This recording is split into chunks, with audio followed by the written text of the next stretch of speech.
अभी भी एक शादी के कार्यक्रम में मैं शामिल हो रहा हूं।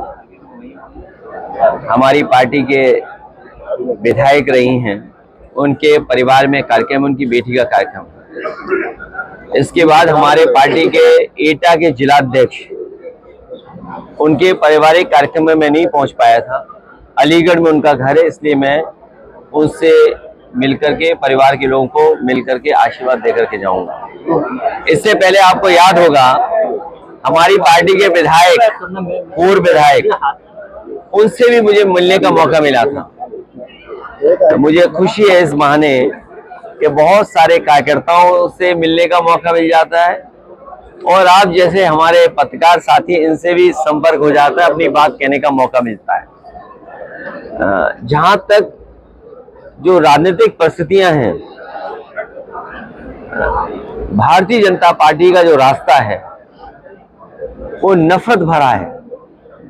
भारतीय जनता पार्टी है और जब जब अपनी नाकामी उन्हें छिपानी होती है तो कोई ऐसा फैसला लेते हैं जिससे लोगों का ध्यान बढ़ जाए। ध्यान बढ़ने के साथ साथ समाज में कैसे हम खाई खोदें, उस दिशा में काम करते हैं। लोकतंत्र को और संविधान को और बाबा साहब भीमराव अम्बेडकर जी का दिया हुआ संविधान, समय समय पर ये उसको नहीं मानते हैं, उसकी कोई परवाह नहीं करते हैं।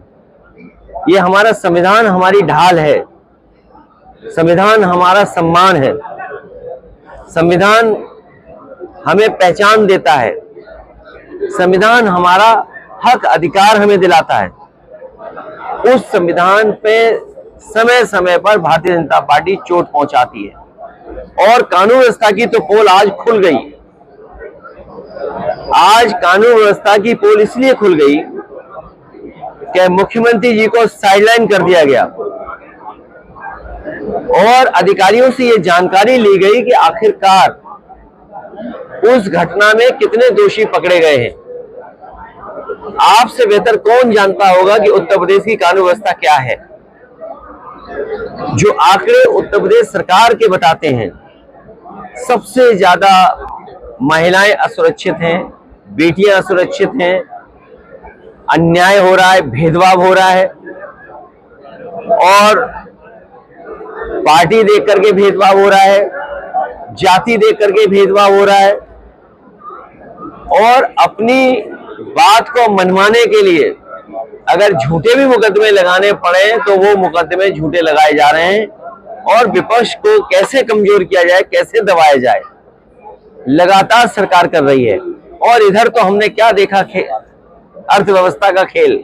जो लोग विश्व गुरु बनना चाहते थे, जो दुनिया को लीड करना चाहते थे, भारतीय जनता पार्टी जो जुमले समय समय पर बताती थी कि हम दुनिया की तीसरी और चौथी अर्थव्यवस्था बन गए, आज महंगाई कहां पहुंच गई है। महंगाई बढ़ती चली जा रही है, बेरोजगारी बढ़ती चली जा रही है, सरकारी नौकरियां नहीं है, किसान की आय दोगुनी होनी थी वो दोगुनी नहीं कर पा रहे हैं। और जो लोग कहते थे हम आलू खरीद लेंगे, किसान की पैदावार को सही कीमत दे देंगे, इन्होंने साठ-गांठ कर ली उद्योगपतियों से, बड़े बड़े कारोबारियों से साठ-गांठ कर करके हमारे किसान का गेहूं को जो कीमत मिलनी चाहिए वो भी ये उपलब्ध नहीं करा पा रहे। और क्या सीमा बांध रहे हैं, सीमा ये बांध रहे हैं कि इससे ज्यादा प्राइवेट के लोग भी नहीं खरीद सकते गेहूं।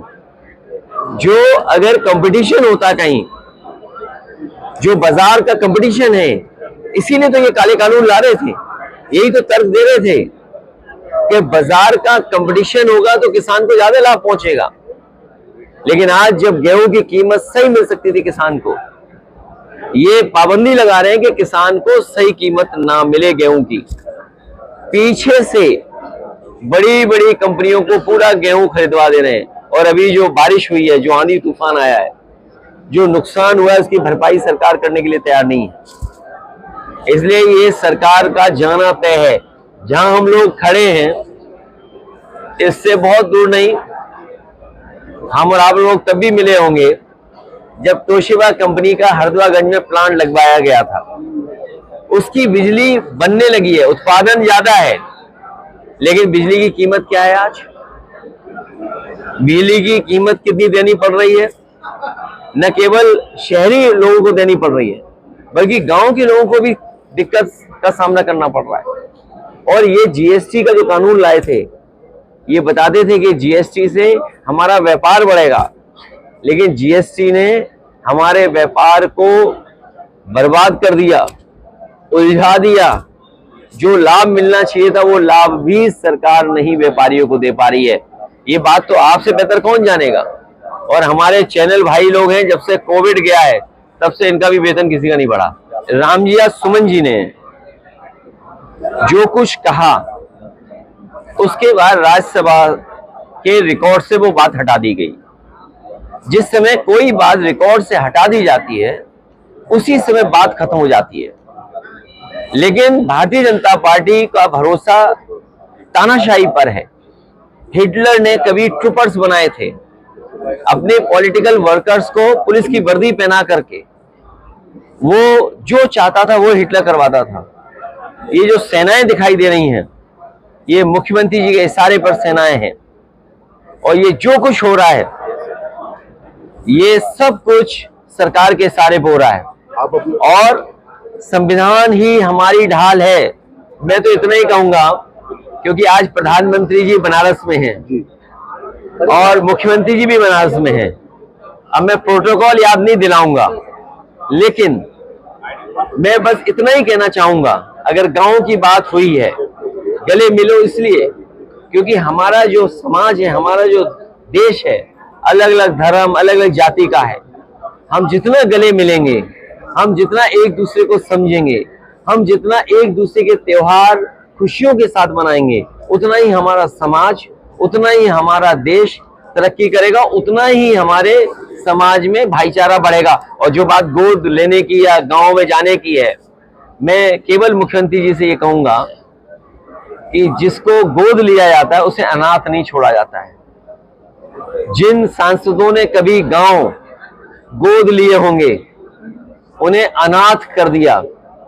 इसलिए मैं भारतीय जनता पार्टी को कहना चाहूंगा, उनके लीडर्स को कहना चाहूंगा कि जो गांव गोद लिए जाते हैं उनको अनाथ नहीं छोड़ा जाता है। मैं न मानूं, आप घटनाएं जो हो रही, आज सोचिए आप, आज प्रधानमंत्री जी सीधे मिले अधिकारियों से, ये सरकार की पोल खोलता है।